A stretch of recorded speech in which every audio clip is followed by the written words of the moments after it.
today. Of course, he was on the 89 and 90 SEC championship Tennessee Volunteer teams. That's a great Sterling, day. how you doing? Anything on this side of the sun is a great day. That's how I see it. Let's go.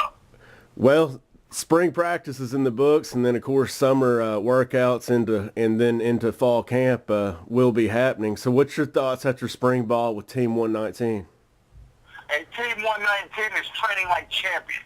The coaches have instilled that champion mentality inside of our players. The coaches are coaching like champions. And I tell you, it's hard to be a person with that champion mentality with a great game plan behind them. I like our chances this season. What about Coach DeBoer? Do you like the hire? Do you like him coming in and doing his thing on offense? Of course, I mean, I'm not going to give my head coach his will. I support Coach Jones 155%. And Coach DeBoer is the guy that gave Coach Jones his shot as a coordinator. And that's friends. He fits into the system that Coach Jones has put in place here at the University of Tennessee. It might be a system that has some pieces of his that Coach Jones fit inside of it, and he was the head coach. So, he's a great coach, an offensive line guru. Coach Mahoney is an incredible offensive line coach we have, and there's nothing like having someone else that can support your position with such experience that Coach DeBoer does for offensive line. He knows the quarterback, he knows the offense, and don't think you got a great toolage that Coach DeBoer is providing to Coach Sheridan, who's the GA for the quarterbacks. And I think Coach Sheridan is an excellent quarterback coach. So, hopefully we keep him around long as, it looks like he might be, because he's an incredible coach himself, and he's getting great toolage from Coach DeBoer, and I think he's an excellent hire for our staff. Yeah, I totally agree, and I think he's going to do wonders with Josh Dobbs at quarterback. I mean, Josh already proved to himself the way last year ended that, he's making strides. He's improved from freshman to sophomore, and I think he's going to take it to the next level from sophomore to junior. What's your thoughts on Josh Dobbs at quarterback? Josh Dobbs is an exceptional talent and a more incredible young man. Every now and then you get guys that come around like that, and he's one of the special guys that do some special things on the field for the Big Orange. And, what a leader you have of a guy playing a perennial position like quarterback and also demonstrating incredible classroom discipline with the grades he possesses with the major that he's owning. Well, during your time at Tennessee, when you were donning the orange and white, the cobweb was around, and now we got Run CMG. Talk about Run CMG. A lot of electricity and vibe going around the two in Alvin Kamara and Jalen Hurd. Those two are going to be a 1-2 punch that I'm so thankful that we're going to be able to develop to a level that us as Vol faithful, Vol fans, Vol orange and white BFLs, we haven't even seen yet. Coach Gillespie is an incredible coach. He's an SEC running back himself. Unfortunately, he honed his skills at the wrong school. But, he's an incredible running backs coach. So he's just finally getting his hands on Kamara, finally getting his hands on Jalen. And, those guys, I tell you, the things that he's going to be able to teach those gentlemen once fall practice starts, we have no idea how good that combination can be. And I know it's going to be better than what we've seen already. Well, everybody's seen you on the sidelines since Butch Jones has been in Knoxville doing the DJ before the games. Talk about how that started when you started it up, I guess, in 2013. It started in 2013.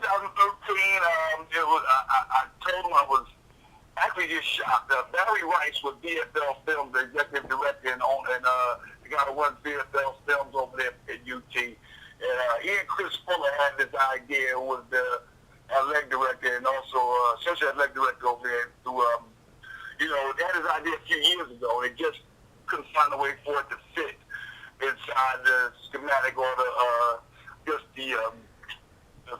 vibe of what was happening inside the stadium. And then Barry tried it. A gentleman by the name of Brad Pendergrass, who was in operations, who is now no longer with us, but he's in Louisville, and also Scott Altizer had actually do an event, and it went off pretty well. The incredible Chris Fuller, took a little time to examine how, it could possibly fit inside the mix, inside of a great stage like the enormous platform in Neyland Stadium. Barry Rice, who has been a friend of mine since I played. He was trying to incorporate it a few years ago, and then all of a sudden Coach Jones actually was asking for it. So when it came to me from Barry Rice, personally, who was a friend of mine, but he's still an associate athletic director, and he has a big title over there, and then Chris Fuller, they came to me directly and asked me would I be willing to do it. I mean, I almost made it. No, give me a chance to provide something to a school that I love, to a program I would die for. And although it's just a small piece, I told him I'll do it bigger than ever seen it get done. And hopefully I'm staying big and make sure I stay inside my small bracket and make sure it's a bonus for the team and not a hindrance. Well, I mean, it's you as the DJ. It's third down for what? It's Coach Jones and his staff. Top classes in recruiting year after year now, starting to get the W's on the field. So everything's starting to take place, and it's an exciting time with Tennessee football, and especially with Coach Jones working so hard to bring back all the former players, all the VFLs back around this program. Just your thoughts on everybody coming back around the program that wore the orange and white. There's no place like home. The only thing better than that is no place to be welcomed and asked to come home. A lot of people can't even go home to their parents' house. We just come to UT, baby. It's incredible, man. I mean, seeing the guys come back to Knoxville and what takes it to the next level, you got guys that hadn't been to Knoxville in 30 years since they played. But because Coach Jones and Anton Davis, the head of the VFL operation, is going the extra mile and reaching out to guys and asking them to come back, they're coming back and they're still in that love for the program that they have when they played. And that itself creates an energy around the players that are playing right now of family. And it's hard to be a family focused on a goal, and that is win every game that we play. So it's hard to be a family that's focused on that goal. And I tell you, bringing back the players is giving more energy to the people that are local, to the people that are involved in the program, and to the current players that are playing right now. Well, Sterling, you mentioned family, and I went to Tennessee and finished up at UAB. I worked for UAB football. Great experience, go through the whole grind of 24/7, 7 days a week of being part of a football team. And with that being said, UAB was supposed to play Tennessee first game this year. Of course, Bowling Green replaced UAB on the schedule since UAB dropped their program due to some scandalous activity on UAB's side with the president and the board of trustees. But one of our own VFL, Mark Ingram, long snapper on the 95-96 team, alongside Peyton Manning, he's the new athletics director at UAB. What's your thoughts on Mark and your relationship with Mark? Mark is one of the guys that played after me. I always considered Mark a friend from the first time I met him. He's a long snapper. He always gave all he had for Tennessee, and he worked for the Tennessee Athletic Program for some time also after his playing days.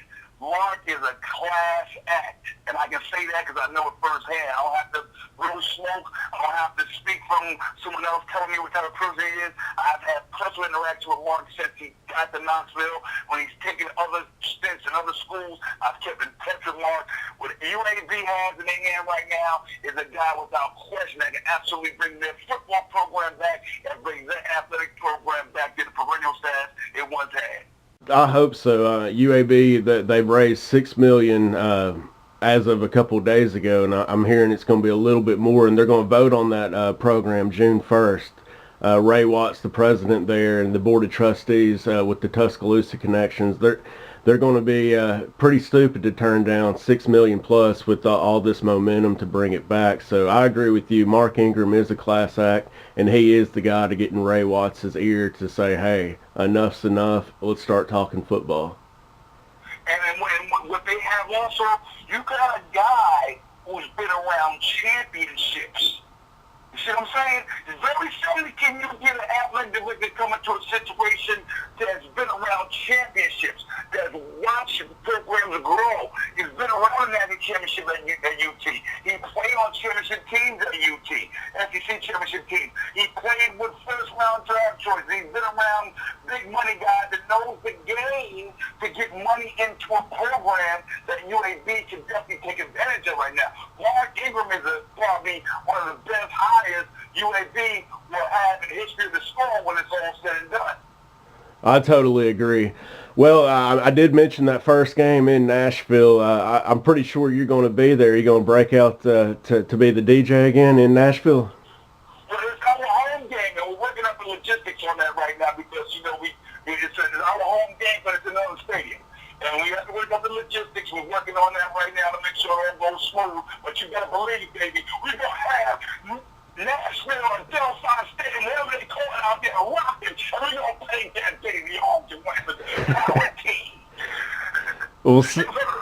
Well, Sterling, it's always great to hear you on the radio and finally get a chance to talk to you, especially about Tennessee football and a little bit about UAB football there. But once again, thank you for giving me a few minutes today to talk some football. Oh, Dan, I'm honored. And like I said, mistake corrected. It's not a Delphi. It's LP Field in Nashville. Nashville Field. And it's going to be